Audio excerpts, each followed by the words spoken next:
조건 연산자 부분을 한번 살펴볼게요. 자, P연산자의 수가 3개이기 때문에 사망 연산자라고도 부른다고 해요. 그래서 조건 연산자라는 거는 자, 첫 번째 항의 식이 참이면 두 번째 항이 실행이 되고 거짓이면 세 번째 항이 실행이 되는 그런 형태래요. 그래서 이런 식으로 표현해. 첫 번째 항을 여기다 적고 그 다음에 물음표 적고서 두 번째 항, 그 다음에 콜론을 적고 세 번째 항 하고서 마지막에 세미콜론.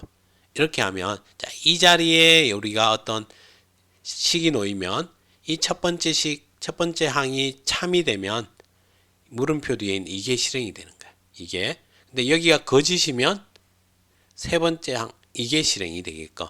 그래서 이와 같은 표현을 해볼 수 있어. 넘버 원이 넘버 투보다 크면 물음표 뒤에 있는 앞에 있는 넘버 원이 실행이 되는 거고, 그렇지 않으면 거짓이면 넘버 투가 실행이 된다는 거야. 그러니까 둘 중에 누구 큰 수가 나오는 거죠. 큰 수가. 그러면 이 결과를 우리는 뭐 max라는 변수에다가 저장을 해서 사용을 할 수도 있게. 그래서 이게 실행이 된다는 얘기는 이제 이것만 남게 된다는 의미야. 그러면 결과적으로 max에는 누구 넘버 원이 저장이 되는 이런 형태가 될 수 있다는 거죠. 이렇게 사망 연산자라는 얘기야. 조건 연산자라고도 부르고 항이 하나, 둘, 세 개 있다고 해서 사망 연산자라고 부르기도 해요. 자, 그러면 여기에서 보면 넘버 원, 넘버 투 두 개의 변수, 그 다음 맥스 변수까지 준비를 해놨어. 그리고 스캔F로 두 개의 정수를 입력을 받으면 그러면 여기서 넘버 원이 넘버 투보다 크면 넘버 원을, 그렇지 않으면 넘버 투를 하겠고, 이렇게 해서 맥스에 저장을 해놓고 큰 수는 누구입니다 라고 출력을 해보는 거예요. 이와 같이 사용을 해볼 수 있대. 자, 그러면 우리가 10과 20이 들어오면 자, 따져보자. 10과 20 10이 20보다 크다? 참인 거짓? 거짓이잖아. 10은 20보다 크지 않아. 거짓이니까 물음표 뒤가 아니라 콜론 뒤에 있는 이게 실행이 돼서 넘버 2 20이 맥스에 저장이 되겠죠. 이렇게. 그래서 큰 수는 20입니다. 자, 그럼 이번에는 20과 10을 받았다고 해요. 20과 10을 받으면 20이 10보다 크니까 참이네. 참이니까 앞에 있는 이게 실행이 돼서 넘버 원이 맥스에 저장이 돼서 큰 수는 20입니다 라고 출력이 된다는 거죠. 네. 조건 연산자 그렇게 어렵지 않죠. 이렇게 해서 우리는 지금 아직 if나 이런 조건문을 배우지 않은 상태에서 이걸 이용해서 여러 가지로 표현해낼 수도 있을 거예요. 자, 조건 연산자. 자, 다음 이번에는 그럼 지금까지 배운 연산자들의 우선순위에 대해서 살펴보게 될 건데 결합 방향이라는 의미도 한번 살펴보고요.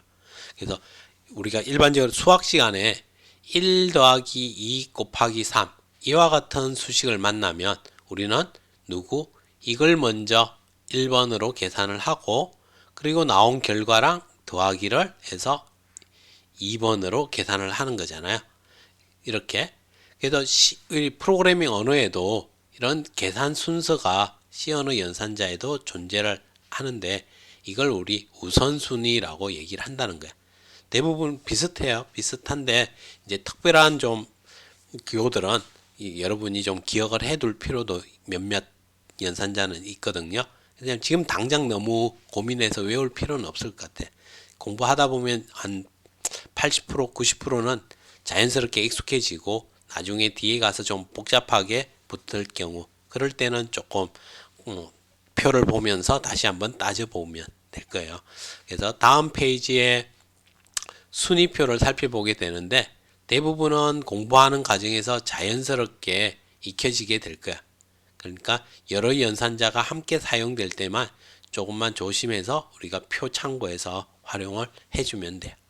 자, 결합 방향이라는 거는 우선순위가 동일한 두 연산자가 하나의 수식에서 사용이 될 경우 어떤 순서대로 연산을 할 것인지를 지정해 놓은 것을 말하는데, 이렇게 1 더하기 2 빼기 3이라는 수식이 있다면 더하기와 빼기는 우선순위가 동일한 연산자이기 때문에 이때 연산의 순서는 1 더하기 2 앞에서부터 뒤로 이렇게 진행이 이루어지고 그 결과에 대해서 3을 빼게 되는, 그래서 이 연산자들의 결합 방향은 왼쪽에서 오른쪽 방향이 된다는 거야. 그래서 표에서 이런 결합 방향도 보통 같이 정리가 되어 있으니까 그걸 살펴보면 알 수 있을 거야. 이와 같이. 자, 그래서 표는 보면 이렇게 뭔가 많아. 아직 우리가 안 배운 연산자들도 좀 더 있거든요. 그래서 그런 기호들까지 다 익히고 나서 이런 것들을 살펴보면 되고요. 그 다음에 여기에 결합 방향이라는 이거의 의미는 좀 전에 말한 그와 같은 형태로 진행의 흐름을 나타내는 게 될 거예요. 자, 이런 식으로 있고, 너무 이 표를 당장 뭐 외워야 되느냐, 그렇진 않다는 거. 자, 그러면 여러분은 앞에서 배운 걸 이용해서 한번 예제를 정확히 실행을 해보고 이해를 하고 나서 가능하면 예제 안 보고 직접 이 부분을 직접 타이핑 쳐서 한번 완성을 해볼 수 있으면 될 것 같아요. 이렇게 해서 연산자들에 대해서 1차적으로 정리를 한번 마쳐봤습니다. 자, 여기 연습 미니 퀴즈까지 잘 마무리해 보세요. 수고하셨습니다.